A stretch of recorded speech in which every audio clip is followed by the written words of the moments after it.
Et, et puis nous pouvons commencer, je pense. Ou est-ce qu'on attend? Absolument, absolument. D'accord, C'est l'heure. d'accord. So I'm going to do the introduction. The SFECO is delighted to present a lecture by Professor Peter LAM on the dating econometrship of Chinese ceramics. Fakes and forgery of Chinese ceramics have existed as long as the history of collecting Chinese antiquities. In recent years, following the opening up of China and the appreciation in market values of sought-after collectors' items, the situation has only become worse. In this lecture, Professor Lam will discuss practical methods for dealing with fakes. We are thrilled to share with members that Professor Lam is the 2021 recipient of the Hills Gold Medal, the most prestigious award granted by the Oriental Ceramic Society in London. Awarded only to lifelong scholars who have made a major contribution to the field of Asian art, we are proud to offer our heartfelt congratulations to Professor Lam for this important recognition of his achievements. Professor Lam is a graduate of the School of Oriental and African Studies, London University, and honorary fellow, Institute of Chinese Studies, the Chinese University of Hong Kong. He had been with the Art Museum of the university for 4 decades, and in the last 14 years, its director and professor in the Fine Arts Department. He is a very notorious expert in Chinese ceramics, calligraphy, and later decorative arts, a member of the Minshu Society in Hong Kong, and an honorary fellow of the Beijing Palace Museum. Peter Lam has also written a lot of articles and a lot of catalogs, especially catalogs of private collection also. So now it's time for Peter to speak, to give his lecture. So, where is... Peter, you have to share your screen.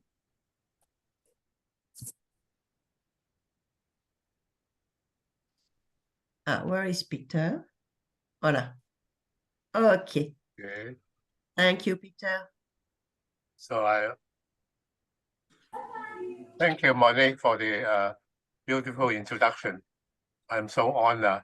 Now, this is, I think, the 10th or 12th time that I repeat this lecture to the audience.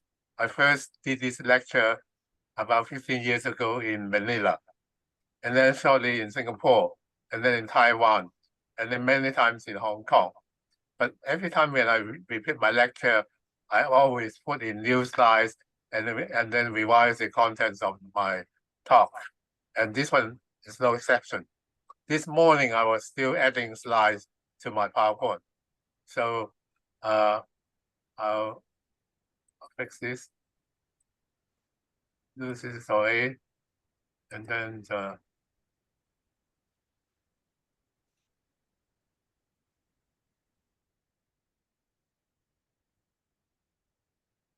You have to click on the... now this is, can you see the screen? Can you see the screen? Yes, it's okay. Okay. Now this is a 15th century piece. And then in the 18th century, General Emperor ordered to make a replica of this one. And this one was made in 20th century. I'll talk about this later. In this lecture, I'll talk about copy and fake, ceramic decorative techniques, scientific examination, and scientific dating of ceramics, totally non-destructive methods, and to build a memory database 3D chart, and try to extend your observation. And then I'll introduce also some dealership and differences in glazes across skins, change in red and blue color, and then base marks. And then finally, I'll talk about conclusions and some advices from me. Now going back to the first slide, we have this one original, and in the 18th century, General Emperor asked the potter to make a replica, to make a copy. So this is a copy. But a fake is an item that's not genuine, not true. So it's false or counterfeit.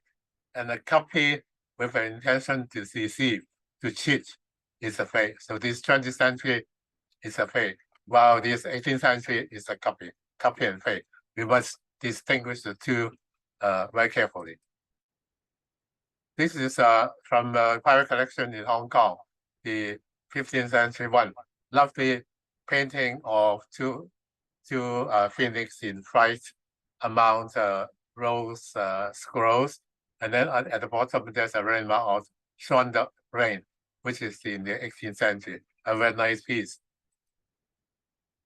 Now, in 2005, in July 12, this jar from Eskenazi, a dealer in London, went up in auction in Christie's London, and then fell up a huge price of £15 million. This was in July 2005. And then new ones appear in China, in Beijing, almost about a month later, exactly identical piece appear. And then in Beijing also a year later, and then in Beijing another year later. And I'm sure there are many copies of these fakes of pieces now appearing in China also. Ceramic techniques. We have the glazes, lead glaze, which is low fire. It's a hand held green glaze, and then celadon, high fire celadon glaze, low fire and high fire down. And many more colors appear in China throughout the ages. And then in the firing, there are two types of atmosphere, oxidation and reduction. Oxidation is that in the firing, you have ample of air, fresh air, oxygen in the kiln. And that's why the material oxide become oxidized. And then in the reduction firing like this one, if it's iron oxide, it's reduced to ferric oxide, and then it's green in color. So the same composition under different firing will turn yellowish or brownish or greenish like this one. This piece dated to the 16th century is a Longshan ware, as in both pieces are in the Paris Museum collection in Beijing. And inside, there are moldings of story scenes in the interior, very nice piece. And then we have carved and molded. You have an implement to carve the decoration onto the biscuit when it's not before the firing, and when it is still soft, carved and combed it with a combing instrument, and then these are the carvings.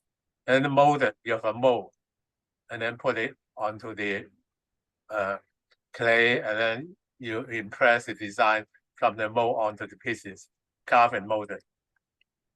And then you have painting, underglaze painting with blue and white with cobalt or underglaze red copper. You paint the painting either red or green or blue onto the biscuit, and then after the drying, you cover the whole piece with transparent glaze, and then fire at a single time to a very high temperature of about 1,300 degrees centigrade. And this is underglaze blue and underglaze red pieces, both dated to 14th century in the Yuan period. And then polychromes, overglaze painted. Over the transparent glaze, you painted this enamel, the ephemeral rose enamel or ephemeral wood enamel onto the piece. And then the piece has to undergo a high firing first with the transparent glaze, and then do the pigment painting, and then fire a second time, much lower temperature. And this is what we call polychrome overglaze painted enamels. This bowl is 18th century piece. And then we have the final combination of underglaze with overglaze painting. For example, this bowl, you have the blue and white, this blue and white, that's painted on the body first, covered with a transparent glaze. after first firing, which is a high fire temperature firing, and then you put in the overglaze enamel, the red color, the green color, the red color, or the pinkish color, yellow color, and then fire a second time. And this is what we call dousai, contrasting color, done in double firing, 2 firings. Underglaze color plus overglaze painting. So combination of 2 colors, overglaze and underglaze. Now, talking about scientific examination, there are so many high-end, high-tech instruments. For example, SEM, scanning electronic microscope, or optical microscope, and then you see with our optical microscope, you see the glaze structure on a hair bowl or on a celadon piece like this. The body is here, and the glaze are in several layers: first layer, second layer, third layer, fifth layer. So to make the celadon glaze thick and to look like Chinese jade. And then for examination, you have many instruments: XRF, X-ray fluorescence spectroscope, neutron activation analysis, X-ray diffraction, energy dispersed X-ray analysis, optical emission microscope, and PIXI, particle induced X-ray emission. This is the XRF. With all these instruments, you can do fingerprints or database fingerprinting. You can analyze the composition of any piece of ceramics and then put it in a graph or do it in a huge database. In China, in Shanghai, and Beijing, they have a very detailed database of all these ELIX, RF, PIX data. Now, dating, scientific dating. These one are composition and analyze, and this is dating, telling you the exact year or dating in the firing of the piece. The most usual one is TL dating. TL stands for thermoluminescence dating. Thermal means heat, luminance means light. So heat and light and this dating. TL is the emission of light from an insulator or semiconductor when heated, and then it will emit light. The release of energy stored in the form of trapped electrons in the body. And then through the absorption of nuclear radiation, firing of clay set the TL, and firing the high temperature will set the clay, the TL clock to 0. And then TL grow with time with the radiation stored. So the age of a piece equal to overall radiation dosage divided by dosage of the radiation per year. And this is the theory of TL dating. Now the instrument is like this, the diagram. You have the specimen put it inside here, and then is heated with sealed with nitrogen, and then heated with this heated plate. This sample is heated and then emitted light, and then trapped by this photometer. And then through a series of amplifier, you have a chart here. And then by seeing this chart, you can count the day of the piece. And for sample to undergo TL dating, you need to take a sample, extract a tiny sample. The common one is with a core drill. Drill some holes, take out the powder, and then grind down the powder, and then put it into the TL machine.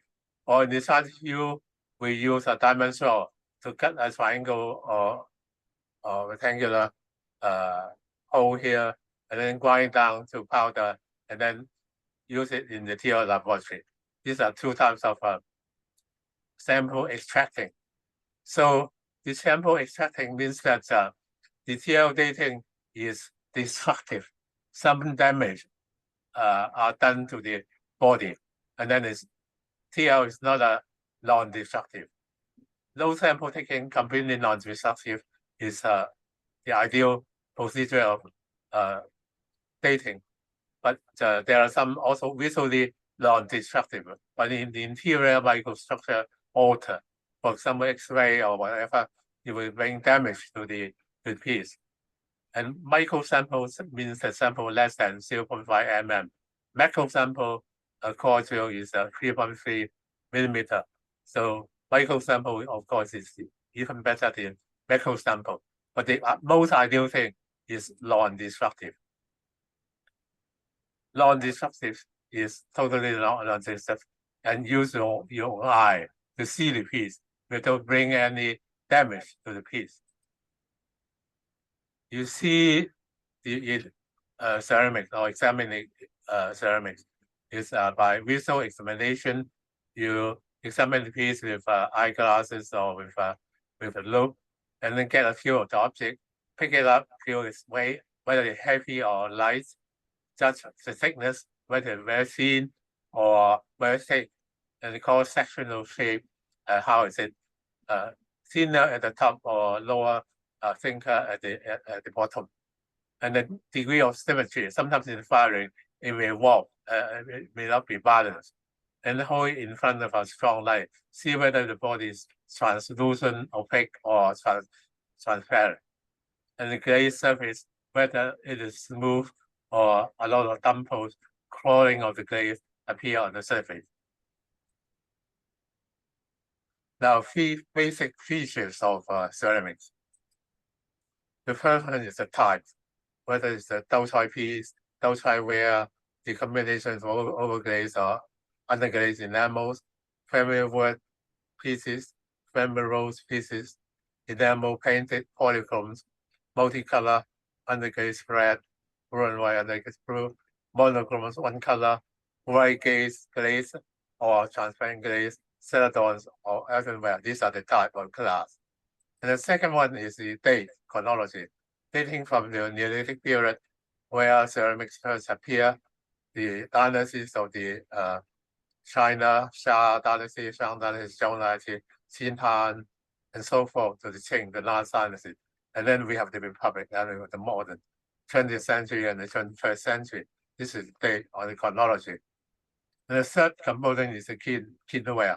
Where were they produced? Ware, Xingware, Dingware, Longchuan, and then this ware. And then every ceramic piece has these three basic features. And then for the identification of Chinese ceramics, what I suggest is to construct a 3D chart. 3D chart. The x-axis, the y-axis, and the z-axis. The x is the class or type, and then the y is the chronology, the date, from early to modern, and the kitware is the geographical distribution of the ware and the name of the ware. So what I suggest is everyone should construct a memory database. Once you came across a piece of ceramics, you put it under this database, and then to store up in your memory, and then retrieve it for identification of unknown pieces. Now, for example, you have this one, and then this white ure or transparent glaze ure. You try to see what is the type or the class. Is a white glaze and it's a Qingbai piece, and the date should be yarn. And this is how to do it. X, Y, Z comes to the description of the piece. Or this one is a Qing family rose 18th century bowl. So it's this one family rose, Qingbai glaze, and then it belongs to the Qing period. So by constructing this 3D database chart, you can date any piece come to your mind or you come across. And then you can extend your observation beyond the naked eye by seeing the bubble structure of glaze, by the mineral particles precipitation, for example, the mucus, the texture of the glaze, and any drippings of the glaze, running with the cobalt under the glaze, overglaze painted details, and then the interior structure, patina, earth, and superficiation, and so forth. So you have the techniques, loops, magnifying glasses, and then pen lights, the light. And then I got these from Taobao, the Chinese Amazon, for $15 RMB, a 40x loop with a built-in lighting. Yeah, very useful. And then I even bought a small piece like this with a lens, and then with a clip, and then you can clip it to your iPhone, and then you can magnify the place structure appearing on the iPhone, just like a microscope, but with a very handy magnifier together with light, and then attachable to an iPhone or a smartphone. Very cool. And then tingling on the body wall, you hold a piece of bowl, rest on your arm, and then you use your index or middle finger, usually with a long fingernail, and then you tingle it in with a sound. And then by hearing the sound, whether it's a dull sound or brittle sound or sharp sound, you can tell that whether there are cracks or restorations on the piece, or whether it was high fire or low fire. And then you can also feel the circumference of the piece with your finger, and then you can feel that whether there's a restoration. And then I was told that there was a dealer, a very reputable dealer in London. He used pull his keychain and then try to rub the ring with his key.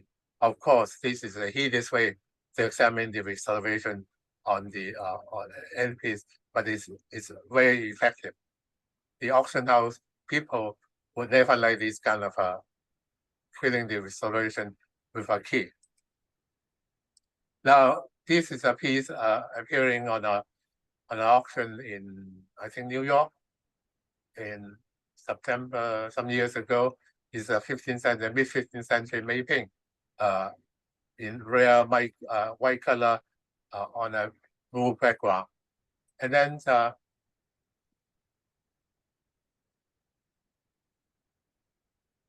you use UV light, you can see the restoration. This restoration would turn out would have the luminance with the showing all the restoration. So it's very useful. For a little sum of money, you can buy a UV light torch from China, Amazon, also from Taobao also. So next time when you go to auction period, be sure to bring along this kind of UV light torch to examine the piece whether it's been restored.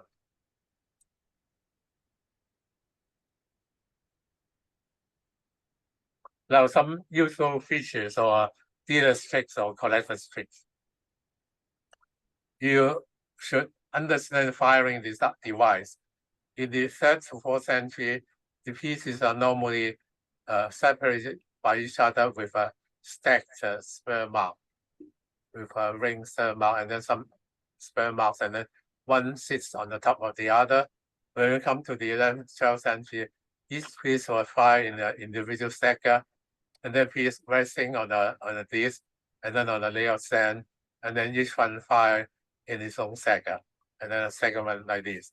And then when they come to the 14th century, the pieces are stacked together, either hung up with these groove stacker supporting the piece on the mouth frame, or the piece fired upside down and then supporting the mouth frame here upside down.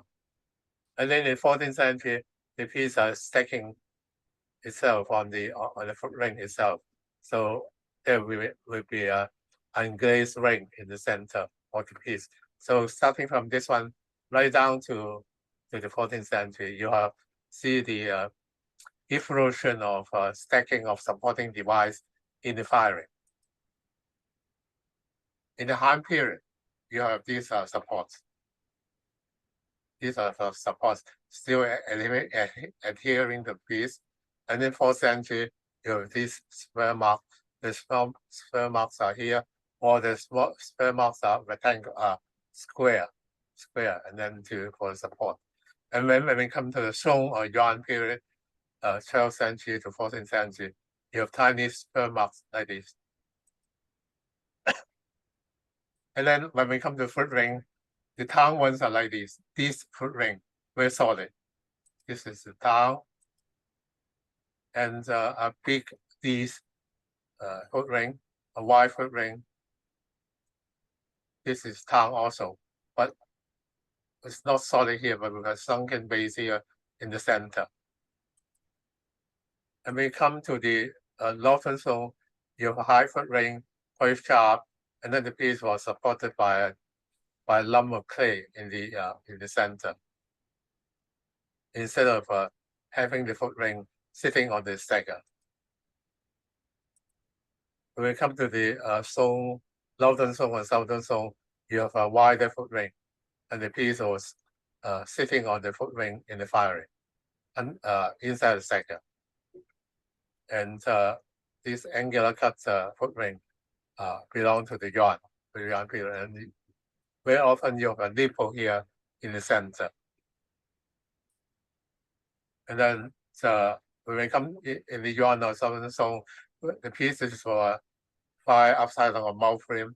So the mouth frame is unglazed, and then you don't have a foot, but you have a flat base, and then without foot.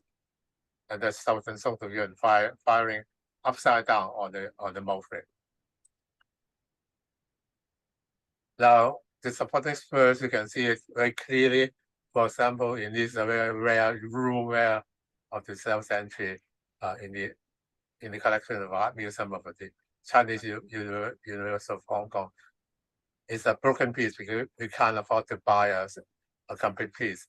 And then for Swato export wares, you have this kind of a sandy adhesion onto the piece, which is a common feature of 16th century Swato or Chaozhou pieces like this. Lots of sand adhering to the base.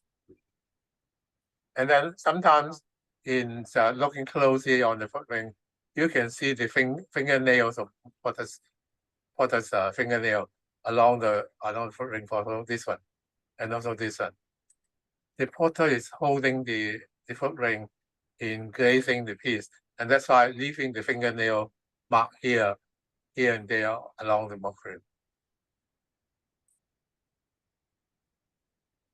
Now, this is the oxidation, the secondary oxidation of silicon where you have the orange color appearing on the foot, and the piece is exposed. And then for a new piece, you don't have this secondary oxidation, and the glaze is too glossy. This is a brand new 20th century piece. And then you have the flaking of the glaze. The glaze doesn't adhere too much, fix too much with the water, and that's why it's flaking away in the burial over the ages. Fades away. So this is a very early BC jar with olive green glaze, and then the Songqing by year with all this flaking away glaze. Flaking is a good feature, and then molding degradation of the glaze here. The whitish molding. This is a good feature for a genuine piece of ceramics. Both pieces are fired upside down on the mouth frame. And then glaze degrading. This is carved Yaozhou lotus bowl, and then with the lotus petal carved quite in high relief, and then the sticking out area is faded away, so you can see the glazed body. And then for a new one, you don't have the faking anymore. This is a modern piece. The silvery iridescence appear on hard net glaze portrait, and then you have the silvery precipitation appearing on the green glaze. And then for a flake, the iridescence or this kind of light glaze on this light glaze is so superficial, doesn't go inside onto the glaze. So this is a fake piece. For Tang Shanzai pieces, the color pieces, the crazing or the crackle on the surface of the glaze, it cracks the joints on the crack goes up a little bit, just like this. It goes up a little bit, but for the fake pieces, it's level, doesn't go up. So you always look for this feature in these sunshine pieces, the tricolor pieces in the time period. This is good, this is fake, this is smooth, like this. And then Guanware, 12th century, they have the crackle, they have the stain inside the crackle, and the scale like crackles in the ruleware, just like the scales. But in the new one, it's so uniform.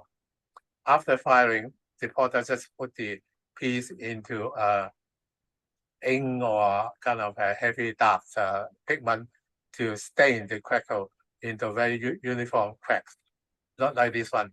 You have faint cracks, dark cracks, and then very homogeneous. And then even among the dark cracks, you have these scale lines, just like snow or ice crackles. Very different from the new piece. And then in Gurware in Zhejiang, you have two types of eye gold and eye white. En pleine conférence, mon chéri. Rappelle-moi plus tard.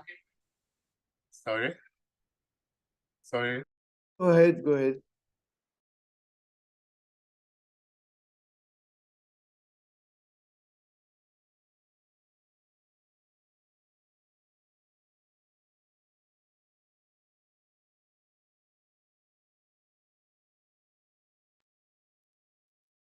You have the primary crackle in dark color, and then the second crackle in pale color, called iron color. So the Chinese will call this gold and iron wires in the gold ware. Very rare piece of the Southern Song dynasty. The earth encrustation. The old one is like this, very natural, and then no artificial precipitation can be seen. But the new ones are so artificial, so uniform, and then the detail where is so unnatural.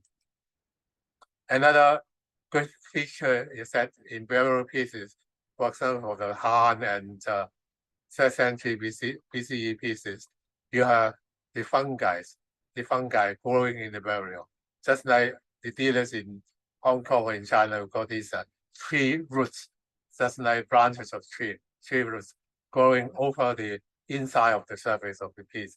And like this one, this kind of it's actually fungi growing in the burial. This is also good feature for genuine pieces. And then we talk about shipwreck pieces, pieces found from shipwrecks in the Southeastern countries, sea waters, Indonesia, Philippines, and things like that. The pieces from shipwrecks when they come out in the market without washing, they have all these barnacles adhering to the pieces naturally. These are the shipwreck pieces. And then good pieces are these. And then of course the fruit dealers will try to fake the barnacles like this, even attached shells, but the barnacles are too even, unlike these natural ones. The orange peel effect, the pimples appearing on the surface of the glaze. This is a common feature on early 15th century pieces of the Ming Dynasty. And then the surface of these pieces is a 19th century piece, same piece. You have the rippling effect. The glaze on the surface is not flat, but it's just like the surface of a pool when there is a light breeze of wind, and then you have this kind of rippling glaze effect on 19th century pieces, and also appearing on 20th century pieces also. Now, difference in glazes are called skin size. In the Junware in Holland, you have the earthworm pattern. This is actually this one earthworm also.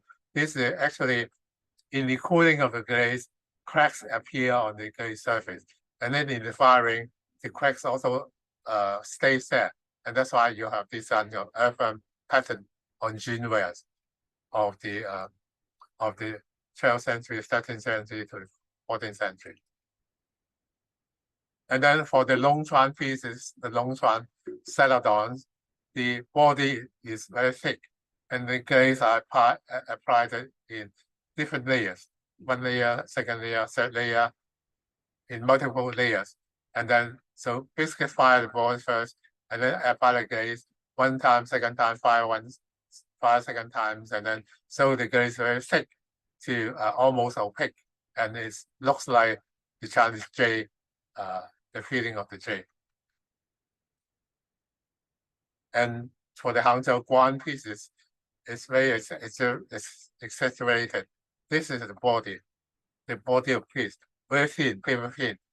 And then 2 layers of glaze outside, glaze inside, is almost as thick as a body. So it's very difficult to make such a piece because of a very thin body and then very thick glaze on the outside and the inside. Temboku has her. This is a Temboku T-bowls made in the Fujian provinces and then exported to Japan also for the tea ceremony. Now this dark glaze, black glaze is super saturated with iron.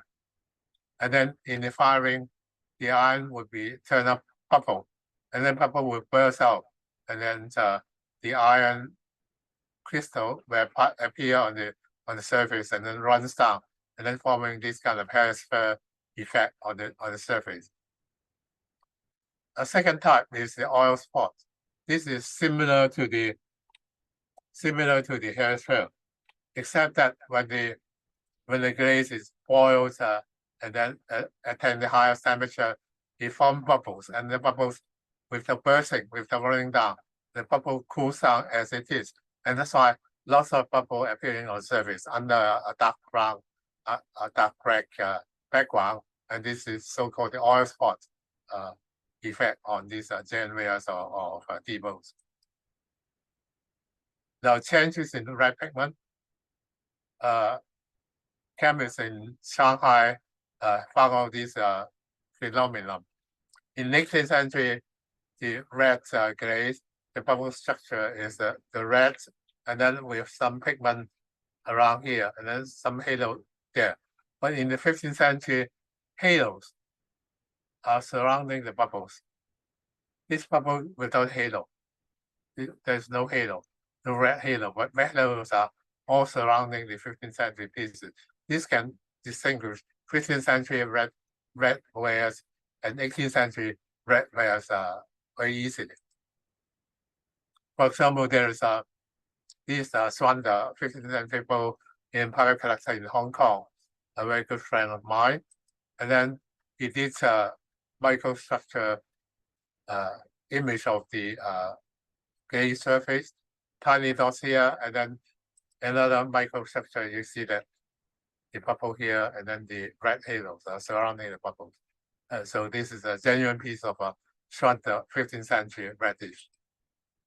And then we have the Langyao red, soluble red ware of the 17th, 16th century during the Kangxi period. It's a very glassy surface, and then with lots of bubble everywhere with the halos, and then there are some crackles here and there. And then we have the iron red enamel painted piece like this. The iron red is sprayed on the piece, and then these are all sprayed on. And with a paper cut here, you have the silhouette here, white piece without the red glaze, and then the potter painted the detail of the bat, the eye, 2 eyes, the wings, and so forth on a white area of the copper red of this piece. Very nice. It's a huge piece, over a meter in diameter, very large piece. And then you have the ruby red colloidal gold enamel on the outside of this pair of bowl, and you can see that pimples appear here because the gold ruby red glaze has been sprayed on, and that's why not even. So you have this pimple appearance on the surface of this bad bone. Change in copal pool over the ages. This is an early piece of worldwide unearthed from the Indonesian Belitung shipwreck, now in Singapore, Daytown, 2 pieces.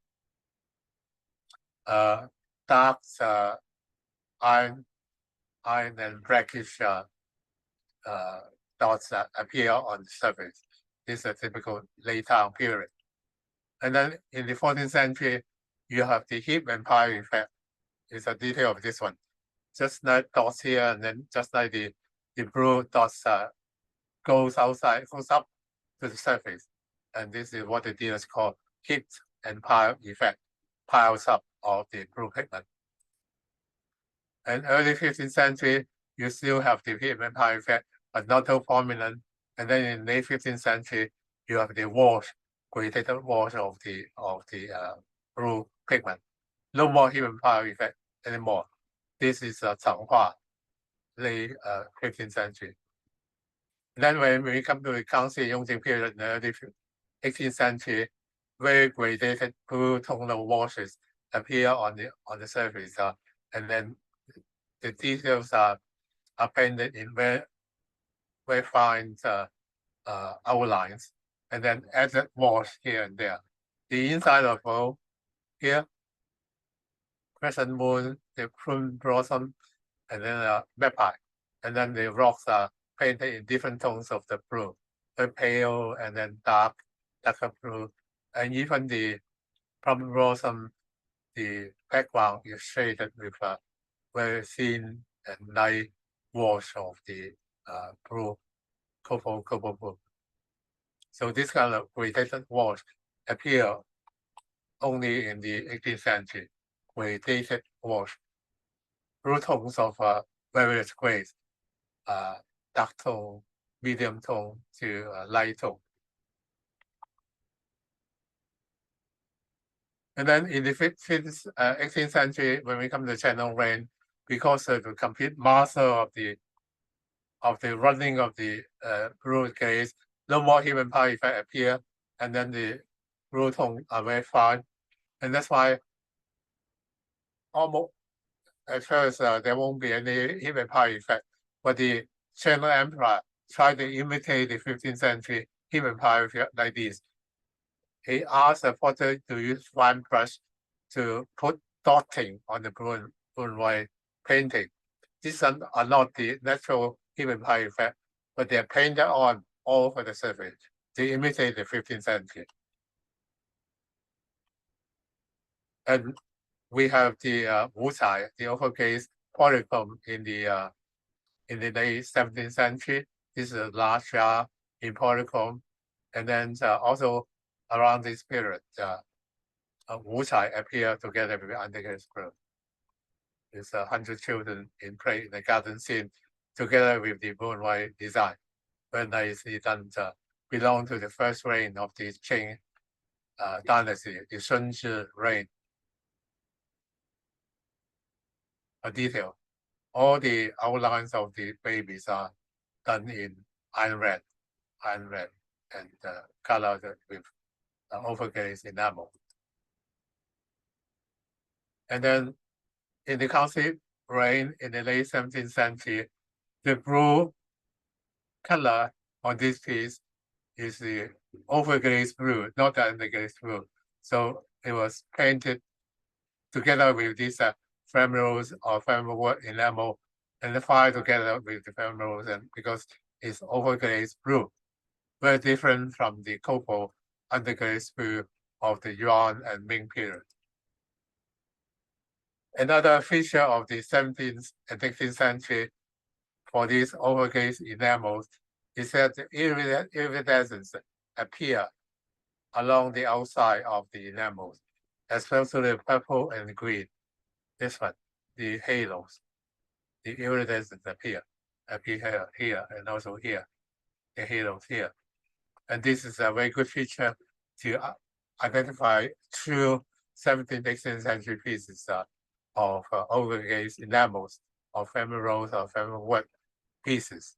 You don't have this feature in the modern pieces or late 19th century copies of 17th and 18th century overglazed enamel pieces.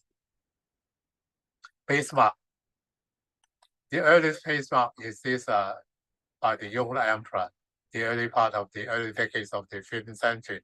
And it was found out to be written by Cette, a court photographer. This is an inscription on the inkstone, and this is inscription on the blue and white or monochrome pieces of the Yongle pieces. The Yongle Nian and the mark are so similar, so they are written by Cette. Cette also wrote these standard script mark on Swanda pieces also. Swanda, early 15th century. You can compare these marks together with a memorial written by Cette, stamped up and very similar calligraphy. And when we come to Changhua, the late 15th century, the emperor chose to inscribe all the base marks appearing on Changhua porcelain from his own hand. So the emperor would write the base mark on the porcelain pieces, roll a sample, send to citizen, and ask porter to copy faithfully his mark written on in ink, and then to transform the art to mark onto ceramic pieces. When we come to the Qing period, the first mark I studied was the Council reign. I wrote an article in the Bulletin of OCS Hong Kong, 114 to 506, and this is a chart, a very useful chart, dividing the Council mark into 4 phases. And the Yongxing can also be divided into several phases.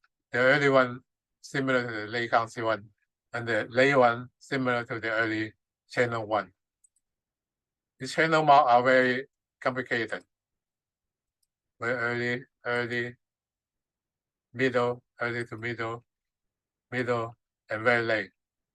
And this is all very complicated, and I constructed a table and published it in the TOCS, London OCS transactions in 2009 to 110.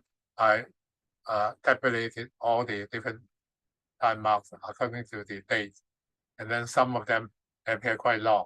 Some of them are towards the end of the reign, some in the earlier part.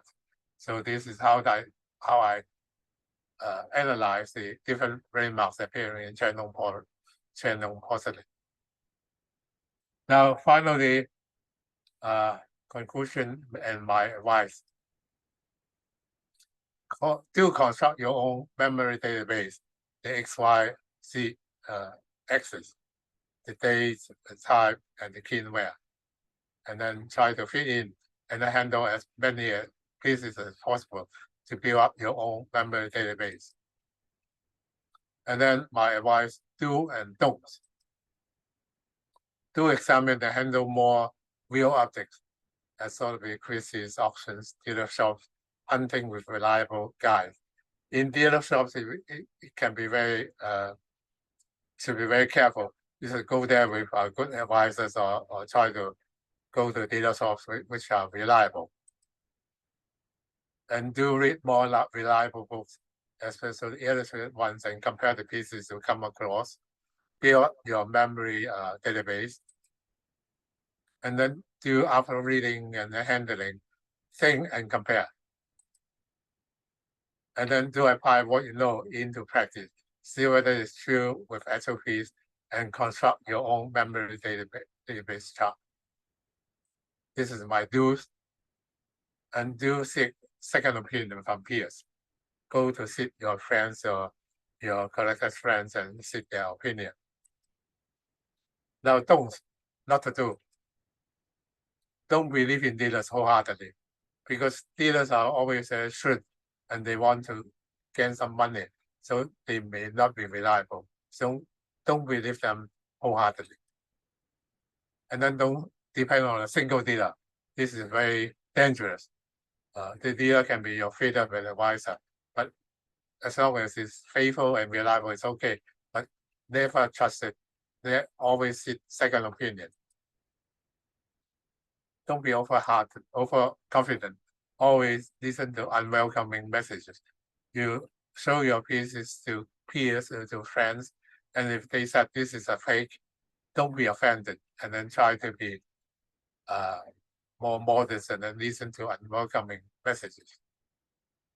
And then don't assuming that cheap stuff are plentiful and you just got a good bargain. It's not that easy because dealers nowadays and auction houses nowadays, they are not stupid and they know what are they selling. And then if the price is cheap, there must be something wrong. Either piece may be broken, may be restored, or may not be that genuine. So be careful when a cheap price comes on in the market. And then don't believe in sticker labels. I was told that dealers now, especially in those in China mainland, they fake the collector's labels on the pieces, and always try to check and reconfirm the provenance attributed in auction houses and dealers or in the pieces you come across. So thanks so much. This is the end of my presentation.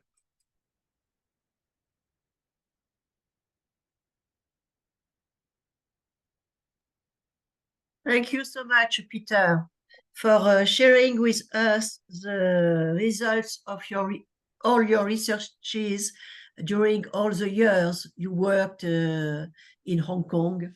And even now, I know you are still doing researches. So really, many, many thanks. It was very useful. And I'm sure people have found all your explanations very useful to look at, because as you know, it's always very important to look at the pieces, and ceramics need to be looked on, you know, that's, you have to handle it, you have to touch, and you have really to be very attentive to the material. And many thanks for all this explanation.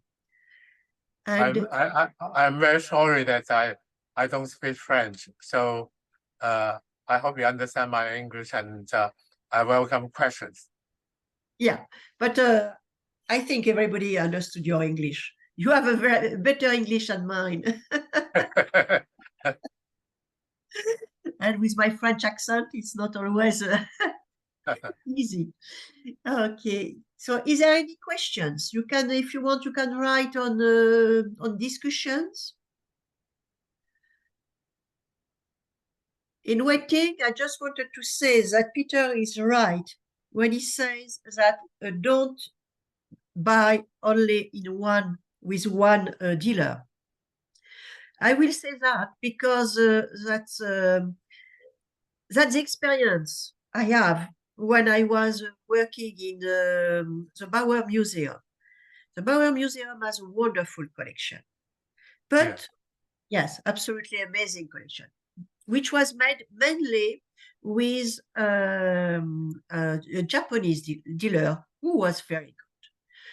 But we are in the museum is missing a lot of wares, peculiarly, in particular, the yuan ware, beginning of a 15th century ware, and these porcelains of the 15th century, they were available in London. But the Japanese dealer told Mr. Bauer, don't trust European dealers. And yes, so fortunately for the museum, there has been the war. And with the war, there was a disrupt in with the exchanges with Japan, because all the pieces came from Japan in Switzerland. They were sent from Japan.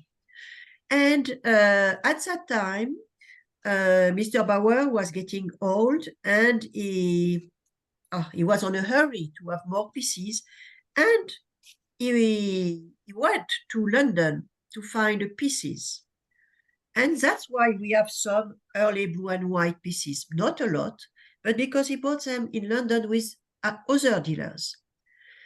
And that's, even if the Bauer collection is absolutely stunning, some pieces are missing just because he wanted only one dealer. And this is, I think it's important to know that it's better to see several dealers and to listen to them, and etc., etc. So that's because Bauer Museum is a private museum, which is different with other museums, which receives donation and which can buy also. I welcome questions, even in French, and then you can direct it to Monique, and then Monique can translate the French question to me. Yeah, no problem. If you have a question, Bruno, are you here, Bruno? Just because to see,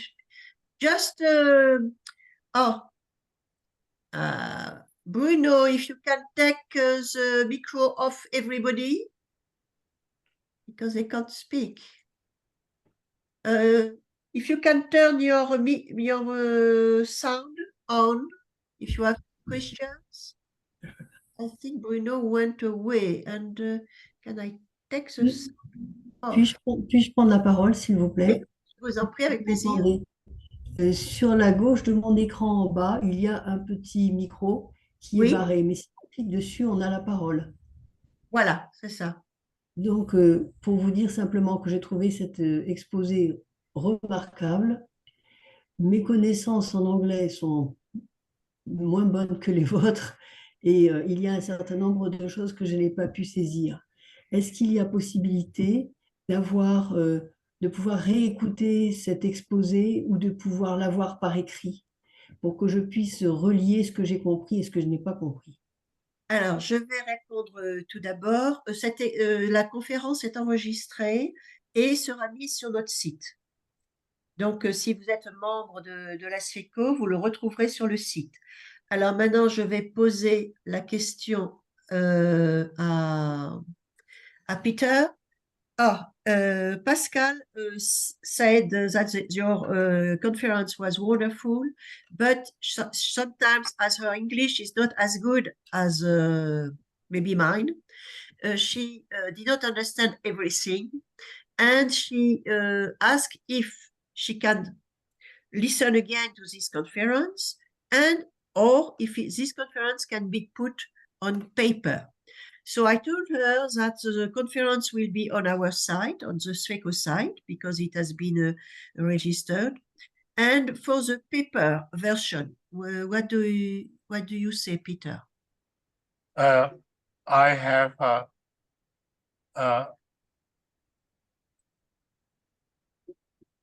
in the beginning, I said that I gave the talk to Singapore, the Singapore China Society, and then the China Society published the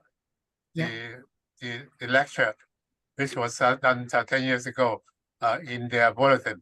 And then I have a version here. I can send it to Monique, and then Monique may pass to the society members. But I must say that this is an early version.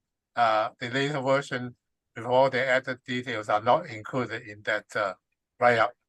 I still need to add augment of my arguments in my paper. Yeah, okay. So I'll send the PDF version to Monique, and then you can circulate among your members. Okay, thank you very much, Peter. Alors, vous m'écrivez, tous ceux qui sont intéressés par la version papier qui a été publiée il y a 10 ans, mais qui n'est pas complète. Vous m'écrivez, je vous enverrai donc le PDF. Et avec ce PDF, peut-être il vous sera plus facile aussi de réécouter sur notre site la conférence de Peter. Je vous prie de remercier très instamment Peter Lam de l'extraordinaire exposé que je viens d'entendre et je vous remercie aussi de faciliter ma compréhension pour l'ensemble du texte. Mais je vous en prie. Alors, there is a question. Dear Mr. Lam, thank you for this insightful lecture. Are there as many facts from the Song period than the Yuan Ming Qing periods? Well, fakers in China nowadays, they are faking everything from the Neolithic right down to Shang, Zhou, early period, the Tang, Song, and even 19th century pieces, they're faking that also. So all kinds of fakes are coming out nowadays in 21st century. Be very careful. And I can't say that which dynasty has more fakes or which one has fewer fakes. I can't say that. Because every reign, every emperor, every dynasty, they have fakes appearing in the market. Yeah. If you go to the dealer shops or the dealers' places in Beijing or Shanghai, you'll be astonished by the amount of fakes appearing on the stores or on the ground in Beijing or Shanghai. Yeah, that's true. And even in the small towns, you have fakes in the shops. You see, that's yeah, that's now it's difficult. Some collectors may say that fakers are faking this one doesn't make money, and you need some money, some manpower to do a fake piece. So what's the trouble of making a fake? So this is not a fake because it's too expensive to make such a fake, which sells a little bit of money, sells only 1,000 or 2,000 US or so forth. But it's not. The fakers are faking mediocre and very crude pieces also, not only the delicate pieces. Yeah. So always be very careful. Yeah, so you have thanks on with a message. Dear Dr. Lam, thank you for this very informative lecture. Thanks very much, very interesting and instructive. Another question. In fact, the best way to detect the fakes is to establish the provenance of the pieces? That's a question. No, to establish the provenance, where the piece comes from, is not the only factor to decide whether a piece is genuine or fake. It's just the origin or the manufacture place of the piece. You need to consider other criterion.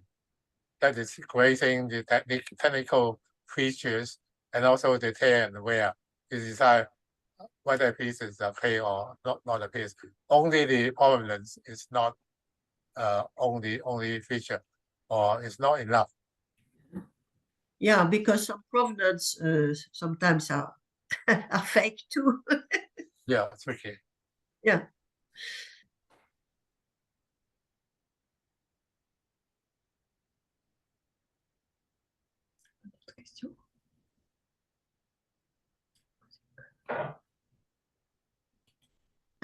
Est-ce qu'il y a d'autres questions?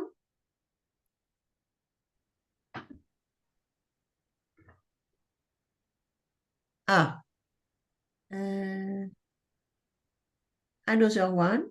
Dear Mr. Lam, thank you for your wonderful lecture. I have read one of your articles about exported paintings, about porcelain production. May I ask you if you are still doing some research about these materials? Which article you're talking about? Export painting or export painting of porcelain making process, or which one? Because I have so many articles, I don't know which one you're talking about. But just pick Huawei. Just pick. You can even speak in Chinese. Take your about the porcelain. Oh, the porcelain making process that Yeah. was done in. I have.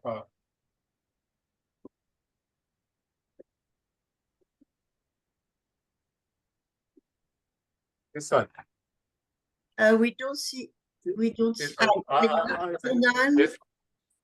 It was published in 2004 in Guangzhou, bilingually, in Chinese and English. When the London V&A sending their export painting to Guangzhou to an exhibition, and then I gave a lecture at the conference at the opening, and then after that they published my findings in these. Can you just showing. Little far away. If you can put it, it's too close. We can't see it. Just next to your face, I think we will see what is written. Otherwise, it's too close. We can't see it. No, this is it. Up. No, to put it. No, we can't. We don't see. No, we can't. We can't. But forget about it. But in any case, it was published in 2004 in Canton, in Guangzhou, and, in Chinese and English. But the great thing is that I'm updating this paper and then publish it in Jingdezhen. In the coming issue of the Jingdezhen newsletter, Jingdezhen Taozi journal, I'm updating my paper, and will come out probably next month in Jingdezhen. But certainly in Chinese only, not in English. This one is both in English and Chinese. Illustrating the portrait making process in China, and then illustrating pictures. Many of them are for export to Western countries. In almost all the European countries, museums, they have collection of these album leaves in.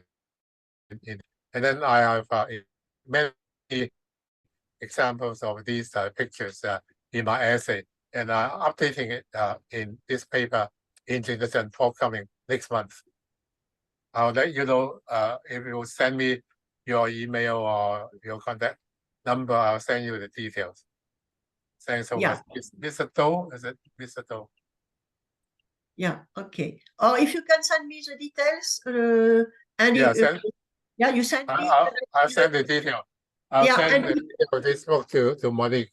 Yeah, and to you Monique can the details. And also the new journal. Yeah. Another question: who is the best specialist to detect the fakes in Europe? Monique Craig. No, not me. Many thanks. But I will say Regina Kroll. The best scholar? You mean the best scholar?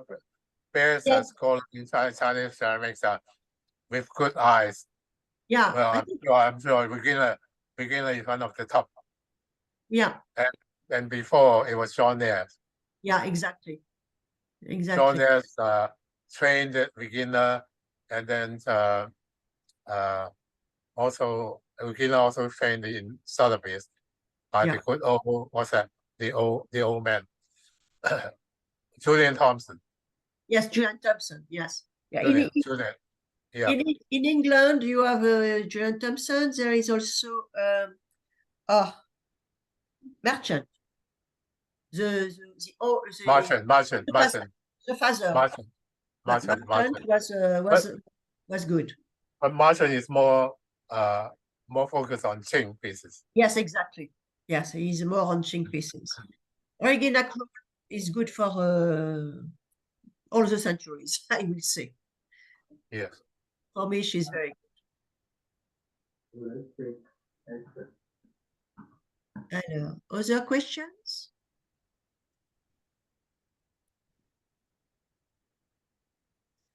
Are fake species in Chinese museum? What are fake pieces in Chinese museum? If of course, the fakes appear everywhere in museums, national museums, and in private museums and private collections also. In public museums in China, they also have fakes, and then they just put it away, and then they try to classify their collections according to the grades first grade, second grade, and then study pieces, which means can be paid or this further study. And then every museum are doing that. Yeah. You can't afford it. You can't afford, unless the pieces are all excavated, and that's the case that you don't find anything. But also maybe a main tomb can contain the fake pieces or stone pieces created in the Ming period. Yeah, but this is maybe it can be a copy. Is it a reproduction or was No. it already a fake at that time? Yeah. And also in China, you have private museums. That's and right. This is difficult because you can have a lot of fakes in private museums. It's difficult and tricky. Yeah, it is. Yeah. And then nobody understands how they survive with the big building and then nothing in display and so forth.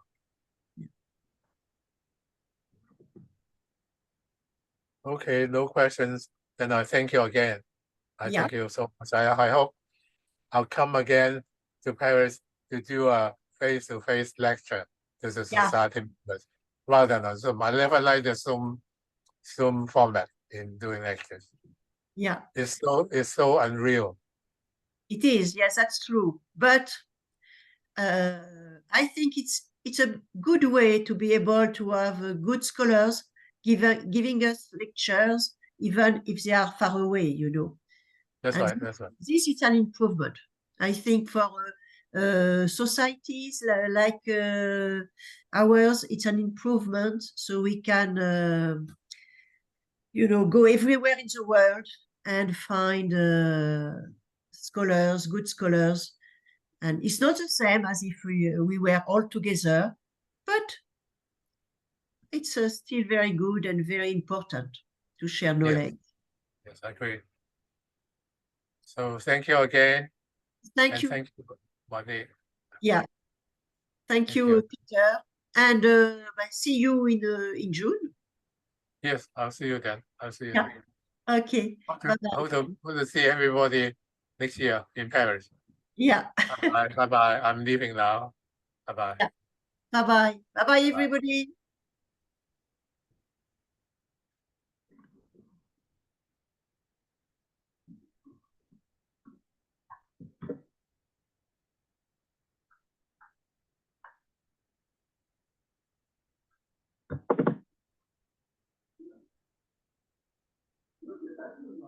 Ouais.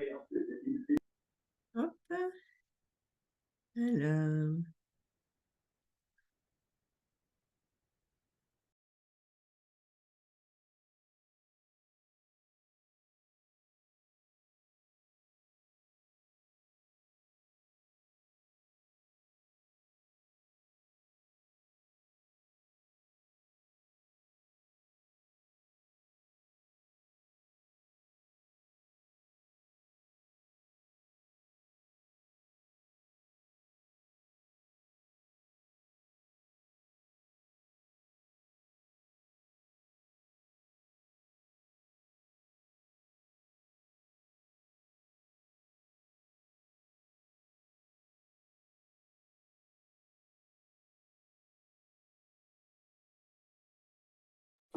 Bruno?